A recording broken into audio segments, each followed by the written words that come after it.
नमस्कार, मैं विशाल। एक बार फिर से आप सभी का स्वागत है। सुबोही खान को तो जानते ही होंगे, राष्ट्रवादी दीदी। इन्होंने एक नए शब्द का इजाद कर दिया, सनातनी मुस्लिम। इनकी शादी खुद एक हिंदू से हुई है, लेकिन आज तक इन्होंने मजहब नहीं छोड़ा। इनका काम है हमेशा अलतकिया करना, अलतकिया परोसती है। और लोग कहते हैं कि नहीं, सारे एक जैसे नहीं होते, इसी के लिए तो अलतकिया किया जाता है।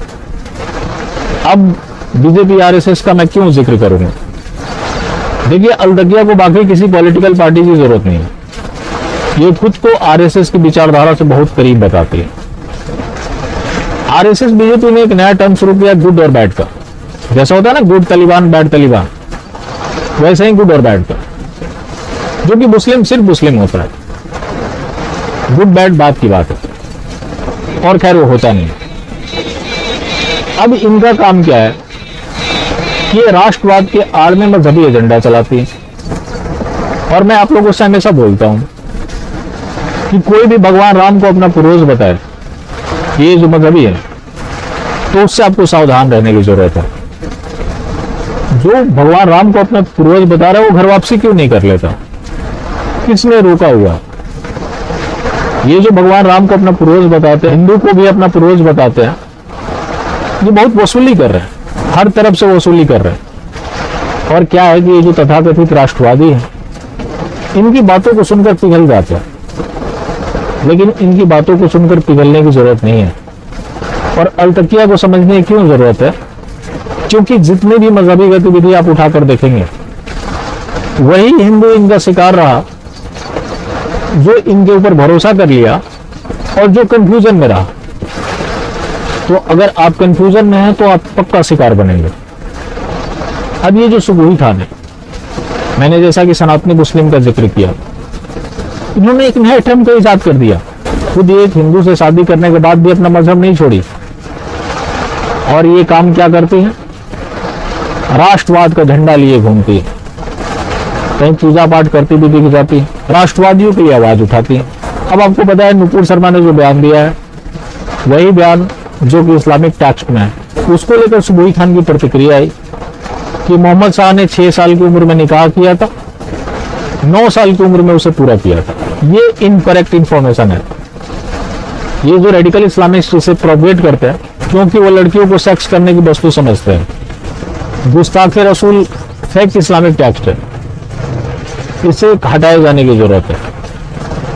तो इनके पास कौन से ऐसे तथ्य हैं जहां 6 साल 9 साल का जिक्र नहीं है? इन्हें उसे सामने रखना चाहिए। तो देखिए किस तरह से लोगों का ब्रेन वॉश करने की कोशिश करते हैं। कोई मुद्दा और चल रहा हो, वहां पे अपना एजेंडा पुश कर देते हैं। इनका दूसरा ट्वीट भी आया कि ये मोहम्मद साहब की रिस्पेक्ट करती है, नुपुर शर्मा के साथ भी खड़ी है। जो लोग उन्हें जान से मारने की धमकी दे रहे हैं, वो गलत है, क्योंकि ये अधिकार किसी को भी नहीं है। नुपुर शर्मा ने वही कहा है जो कि इस्लामिक टेक्स्ट में है। तो आप एक तरफ बोल रही हैं कि वो इनकरेक्ट इन्फॉर्मेशन है, दूसरी तरफ उन्होंने जो जिक्र किया वो इस्लामिक टेक्स्ट के हवाले से ही किया है। तो आप समझ गए होंगे कि ये लोग राष्ट्रवाद के आड़ में किस तरह का झोल कर रहे हैं। कोई भी आपके सामने बताए कि भगवान राम हमारे पूर्वज हैं, तो तुम भारतीय धर्म को मानो और तुम्हें घर वापसी करने में क्या समस्या है? ये एक आरएसएस की साजिश है, जो इन्होंने मुस्लिम राष्ट्रीय मंच बना रखा है। वो लोग ज्यादा इस तरह की बातें करते हैं, इसके बदले वो क्या क्या वसूली करते हैं, जिसके बारे में मैंने कई बार जिक्र किया है। अब एक है सदाब चौहान। खैर, ये अलतकिया तो नहीं करता, पूरी तरह से रेडिकल है। वैसे रेडिकल सारे ही होते हैं, बोलने की जरूरत नहीं, लेकिन ये दिखता है। ये भी खैर भगवान राम को अपना पूर्वज बताता। जब शिवलिंग मिला तो इसने शिवलिंग का मजाक उड़ाया कि इसे भी सील कर दिया जाए, सड़क का कोई पिलर रहा। दूसरी तरफ जब मोहम्मद की बात आई तो इसे माफ नहीं किया, तो इसे बर्दाश्त नहीं किया जाता, तो इसे बर्दाश्त नहीं किया जा सकता है। गुस्ताखे रसूल है, क्योंकि वहां उनके लीडर और आराध्य का अपमान हो जाता है। और दिल्ली पुलिस से मांग कर डालता है कि नुपुर शर्मा को गिरफ्तार किया जाए, लेकिन शिवलिंग का ये लोग अपमान करें, वो चलता है। लेकिन नुपुर शर्मा ने कोई सच्चाई बता दी तो उन्हें गिरफ्तार कर लेना चाहिए। वो गुस्ताखे रसूल है, और उसे माफ नहीं किया जा सकता। अब जो आईटी सेल है क्या बोल रहा है कि सदाब चौहान एक्सपोज हो गए। ये जो एक्सपोज होने की बीमारी है ये पता नहीं कब खत्म होगी। इस सरकार में एक चीज जरूर होता है, कुछ हो ना हो रोज कोई ना कोई एक्सपोज हो जाता है।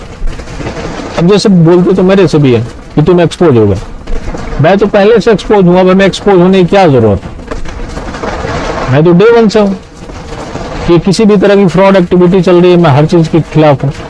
लेकिन इन्हें लगता है कि जैसे उनके पास सरतन से जुदा का हथियार है, वैसे ही इनके पास भी धमकियां है कि तुम विपक्ष के द्वारा बिके हुए व्यक्ति हो, हम किसी के द्वारा भी बिके हुए व्यक्ति रहे, सच्चाई बोलना नहीं छोड़ सकते।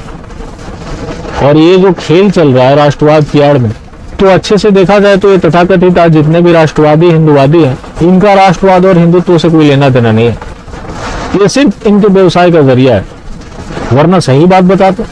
सच बोलने से क्या परेशानी है, वो लोग तय कर लेंगे कि उन्हें क्या करना है। लेकिन पहले सच तो बताओ। ये जो तमाम तथाकथित राष्ट्रवादी और हिंदुवादी हैं, असल में देखा जाए तो इनका हिंदुत्व और राष्ट्रवाद से कुछ लेना देना नहीं, ये सिर्फ इनके व्यवसाय का जरिया है। अगर इनका व्यवसाय नहीं होता तो ये सच बता रहे होते, फिर लोग तय कर लेंगे कि उन्हें क्या करना है। लेकिन ये कैसा और राष्ट्रवाद और हिंदुत्व है जो सच को दबाना चाहता है और झूठ को परोसना चाहता है। और ये जो तमाम मजहबी गतिविधि है इसका वो ब्रांड एम्बेसडर बना हुआ है। ऐसे लोगों को प्लेटफॉर्म कहां मिलता है आप भी जानते हैं। ये लोग सिर्फ एक काम करते हैं, पाकिस्तान को एक दो गालियां निकाल देंगे, मोदी योगी की तारीफ कर देंगे, भगवान राम को अपना पूर्वज बता देंगे, भारत माता की जय बोल देंगे, वंदे मातरम बोल देंगे। उसके बाद जो ये हमारे तथाकथित राष्ट्रवादी लोग हैं, इनके सामने लिटने के लिए तैयार हो जाते हैं। इनको लगता है कि लो ये तो भगवान मेरे सामने आ गए, इनकी चरण वंदना में लग गए। और वही मैं देखता हूं ये लोग सिर्फ और सिर्फ कौन क्या बोल रहा है उसी के आधार पर सब कुछ तय कर लेते हैं। जबकि ये लोग को नहीं बताना चाहते हैं कि जिस मजहब से वो ताल्लुक रखते हैं वहां राष्ट्रवाद जैसी कोई चीज नहीं है। तो जहां राष्ट्रवाद है ही नहीं उसके बाद भी उन्हें राष्ट्रवादी का तमगा देना, ये मतलब कैसा हिंदुत्व है, ये मेरे जैसे लोगों के लिए समझ से परे हो जाता है। ये सुबही खान है, इनको अच्छे से पहचानिए। टीवी डिबेट में बहुत अच्छा लगता होगा आपको सुनते हुए, मौलानाओं से भीड़ जाती है। लेकिन ये सब बुरा कुश्ती चल रहा है सिर्फ आम लोगों को मूर्ख बनाने के लिए। तो इस नूरा कुश्ती से बचे और देखिए ये लोग किस तरह से अपना मजहबी एजेंडा कहीं भी पेश कर देते हैं और किस तरह से ये लोग मजहब को सुपीरियर बताने की कोशिश करते हैं। जहां गलत करने की प्रेरणा मिलती है उसके बावजूद भी गलत लोगों को आइसोलेट करने की कोशिश की जा रही। तो ऐसा नहीं है कि जो गलत कर रहा है वही गलत है, जो चुप है वो भी गलत है, और जो कुछ नहीं बोल रहा है वो उसका मौन समर्थक है। तो इस मामले में ये बताने की जरूरत नहीं कि वो रेडिकल है, वो रेडिकल है, वो रेडिकल है सारे, किसी का दिखता है, किसी का छिपा हुआ है। बाकी जिंदा रहे तो फिर मिलेंगे और मिलते रहेंगे तो जिंदा रहेंगे, मिलना जुलना जारी रखें। लेकिन हाँ, मक्कार मास्टर स्ट्रोक वादी बिल्कुल भी ना हो।